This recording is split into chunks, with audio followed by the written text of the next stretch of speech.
ওই ছেলেকে পুরুষ বলে না। যে ছেলে একটা মেয়ের মেসেঞ্জারে রিপ্লাই না পাওয়ার জন্য বালিশের মধ্যে ডুকরে ডুকরে কাঁদে, তাকে পুরুষ বলে না। ওই ছেলেকে পুরুষ বলে না।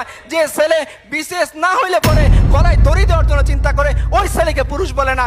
ওই ছেলেকে পুরুষ বলে না যে জওয়ানির মধ্যে জওয়ানি মেটানোর জন্য রাস্তা রাস্তায় দাঁড়িয়ে মেয়েদের সাথে ইফটিজিং করে, ওকে পুরুষ বলে না। পুরুষ এমন না যে নিজের কাছ থেকে পুরুষত্বের পোশাক খুলে ফেলে মেয়েদের জামা পরার জন্য প্যান্ট প্যানা নিয়ে আন্দোলন শুরু করবে। পুরুষ এরকম না যে আল্লাহ সুবহানাহু ওয়া তাআলা তার মধ্যে যে শৌর্য বীর্য যে দুঃসাহসিকতা দিয়েছেন সেটাকে সে ছুঁড়ে ফেলে সে মেয়েদের মতো আঁচলে মুখ লুকিয়ে কাঁদবে। পুরুষত্ব এরকম না। আর বেটা তুমি যদি পুরুষ হও 4টা বিয়ে করো, মজমাস্তি করো বউয়ের সাথে, কবিতা লেখো বউয়ের সাথে, পারলে দায়িত্ব নাও, নিয়ে দেখাও তোমার পুরুষত্বের পরিচয় কতখানি। পারলে দিনের দায়িত্ব নাও, নিয়ে দেখাও তোমার পুরুষত্বের পরিচয় কতখানি। পারলে উম্মার দায়িত্ব নাও, খালিদ ওয়ালিদ হও, আমরা তোমার ইমামতি মেনে নিব, দেখি তোমার পুরুষত্বের দায়িত্ব কতখানি। আর যদি না হয় তাহলে তোমার এই পুরুষত্বের প্যান পানি বন্ধ করো।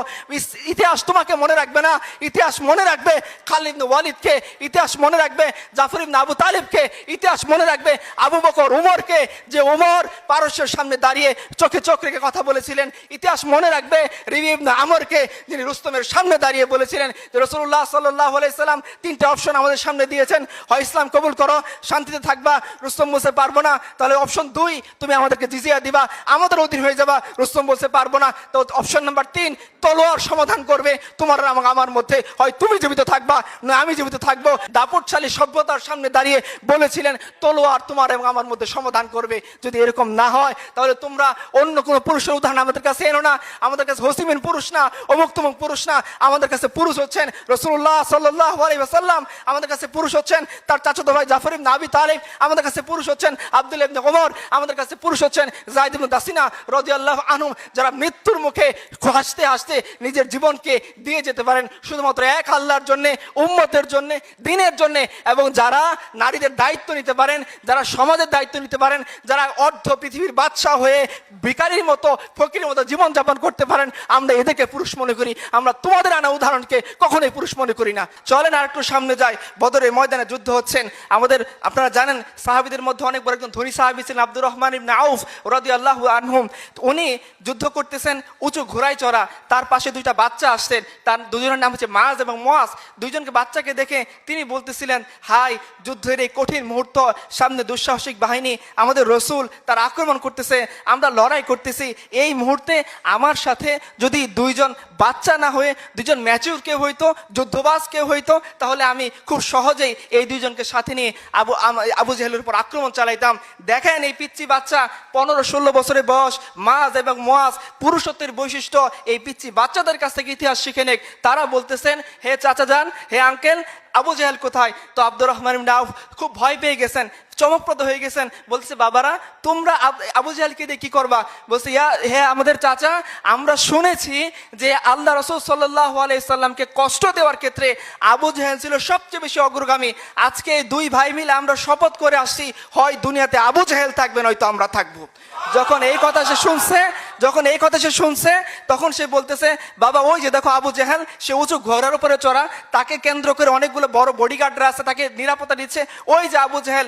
আব্দুর রহমান ইবনে আউফ ইতিহাসের কিতাব খুলে দেখেন, খুলেন বিদায় ওয়ান নিহায়া, সিরাত ইবনে হিশাম, যে কোনো কিতাবের মধ্যেই নবী সাল্লাল্লাহু আলাইহি ওয়াসাল্লামের জীবনী পড়তে গেলে এই ঘটনা আপনাকে অবশ্যই পড়তে হবে। তো উনি বলতেছেন, আমি এই কথা বর্ণনা করছি মাত্র, আমি দেখলাম এই 2টা বাচ্চা যাদের বয়স 14 থেকে 15, এরা দৌড়ে বাজ পাখির মতো চলে গেল আবু জেহেলের কাছে, শত্রুর সারি ভেদ করে একজনকে আবু জেহেলের ঘোড়ার পায়ে আঘাত করলো, আরেকজনকে আবু জেহেলের শরীরে আঘাত করলো। ওদের একজনের মধ্যে আবু জেহেলের বডিগার্ড এসে একজনের হাত কেটে ফেলছে, এক হাত ঝুলন্ত অবস্থায় সে যুদ্ধ করতে পারতেছে না। তো সে ওই মুহূর্তে নিজের হাতকে পা দিয়ে টেনে ছিঁড়ে ওই আবু জেহেলের পর্যন্ত মরণপণ সে লড়াই চালিয়ে গেল। ইতিহাস দেখে নেক মুসলিম উম্মার ইতিহাস কেমন হয়, মুসলিম উম্মার পুরুষগুলা কেমন হয়, মুসলিম উম্মা তার সন্তানকে কিভাবে প্রতিপালন করে। মুসলিম উম্মার সন্তানটা এমন হয় না যে তার বাইক কিনতে না পারে তার বাবা মার শরীরে আগুন ধরায় দেয়। মুসলিম উম্মার সন্তানটা ঐশী হয় না, যারা যারা নিজের ড্রাগের টাকা জোগাড় করতে না পারে বন্ধু বান্ধব দিয়ে পিতামাতাকে খুন করে ফেলে, এরকম কোন সন্তান কুলাঙ্গার মুসলিম উম্মার কাছ থেকে জন্ম নেয় না। মুসলিম উম্মার কাছ থেকে জন্ম নেয় আব্দুল্লাহ ইবনে ওমর, সে যুদ্ধের মধ্যে শরীক ছিলেন। তিনি বলতেছেন যে আমি যখন জাফর ইবনে আবি তালেব রাদিয়াল্লাহু আনহু শহীদ হয়ে গেলেন, আমি তার কাছে গেলাম, গিয়ে তার আঘাত গণনা করলাম, আমি দেখলাম তার শরীরে 90টিরও বেশি আঘাত। আব্দুল্লাহ ইবনে ওমর বলতেছেন আল্লাহর কসম একটা আঘাতও তার পিছন দিক থেকে ছিল না, সবগুলো আঘাত ছিল সামনের দিক থেকে। তিনি সমস্ত শত্রুর যে আক্রমণ ছিল পুরুষের মতো করে বুক পেতে তিনি সেটা গ্রহণ করতেছিলেন এবং দুশমনের দিকে এগিয়ে যাচ্ছিলেন। এভাবেই তিনি আল্লাহর দরবারে তিনি শাহাদাতের নজরানা পেশ করেছেন। এটাই হলো পুরুষত্বের পরিচয়। খালিদ ইবনে ওয়ালিদ মুসলিম উম্মার কাছ থেকে জন্ম নেয় এই সমস্ত বীর। আপনি চলে যান খালিদ ইবনে ওয়ালিদের কাছে, রোমানদের সাথে যুদ্ধ হচ্ছে, রোমানরা বলতেছে তোমরা তো আরবরা দুস্থ জাতি, অসহায় মানুষ, ক্ষুধার্ত, পোশাক নেই, তোমরা কি আমাদের কাছে পোশাকের জন্য যুদ্ধ করতে আসছো? যদি চাও তো ভালো ভালো ড্রেস বানাই দিব, সুন্দর সুন্দর জুব্বা, ওই যে লাক্সারিয়াস কালারফুল ড্রেস বানাই দিব, নিয়ে চলে যাবা। যদি চাও যে তোমরা টাকা পয়সার জন্য, তাহলে বলো সবাইকে 1000 দিরহাম করে হাদিয়া দিয়ে দিই, তোমরা টাকা পয়সা নিয়ে চলে যাও। যদি ঘোরা বা তোমাদের সফর সওয়ারির দরকার পড়ে সেটাও আমাদেরকে বলো, আমাদের অনেক বড় বড় হস্তি বাহিনী আছে, আমাদের উট আছে, ঘোড়সাওয়ার আছে, তোমাদেরকে ভাগাভাগি করে দিয়ে দেই। তখন এই ইতিহাসের শ্রেষ্ঠ সন্তান খালিদ ইবনে ওয়ালিদ রাদিয়াল্লাহু আনহু তিনি বলতেছিলেন আরে বেটা, আমরা না তোমার কাছে টাকার জন্য আসছি, না অর্থের জন্য আসছি, না পোশাকের জন্য আসছি। যদি পোশাকের জন্য আসতাম তো তুমি কি আমাদের নবীদের সিরাত পড়নি? জাইশুল খাবাতের যুদ্ধে আমাদের নবীজি যখন আমাদেরকে বলেছেন শত্রু মোকাবেলার জন্য বেরিয়ে পড়তে হবে, আমাদের খালি পা ছিল, পায়ের মধ্যে জুতা ছিল না। ইতিহাস কি তুমি পড়ে দেখোনি? আমরা সেই যুদ্ধের মধ্যে রওনা দিয়েছি, শেষ মুহূর্তে পাতা খেয়েছি, তবু আমরা নবীজির সঙ্গ ছাড়িনি। তুমি কি সেই যুদ্ধের কথা শোনোনি যে রাসূলুল্লাহ সাল্লাল্লাহু আলাইহি ওয়াসাল্লাম আমাদেরকে ডাক দিয়েছিলেন, আমাদের পোশাক ছিল না, পায়ের মধ্যে জুতা ছিল না, আমরা খালি পায়ে রওনা দিয়েছি। ইতিহাস বলতেছে সেই খালি পায়ে রওনা দেওয়ার কারণে, মাইল পর মাইল সফর করার কারণে আমাদের পায়ের নখগুলা খুলে গেছে, তবু আমরা বলিনি ইয়া রাসূলুল্লাহ আপনি চলে যান, এই সমস্ত যুদ্ধবাজি, এই সমস্ত জীবন মরণ লড়াই আমাদের দ্বারা হবে না, আমরা তেমন কথা বলিনি। আবু তালহা রাদিয়াল্লাহু আনহু তিনি রাসূলুল্লাহ সাল্লাল্লাহু আলাইহি ওয়াসাল্লামের কাছে এসে বলতেছেন ইয়া রাসূলুল্লাহ আপনি আমার পেটটা দেখেন, অনেকদিন থেকে ক্ষুধার্ত, পেটে খাবার নাই, আমি আপনার কাছে আসছি।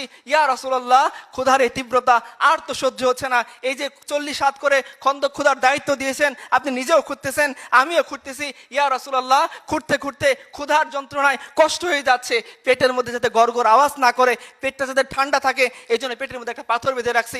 ইতিহাস দেখেন রাসূলুল্লাহ সাল্লাল্লাহু আলাইহি ওয়াসাল্লাম নিজের পেট মিবারক খুলে দেখাইছেন, হে আবু তালহা তুমি একা ক্ষুধার্ত নও, তোমার নবী সেও ক্ষুধার্ত অবস্থায় পেটের মধ্যে 2টা পাথর রেখে খন্দক খুঁড়তেছে।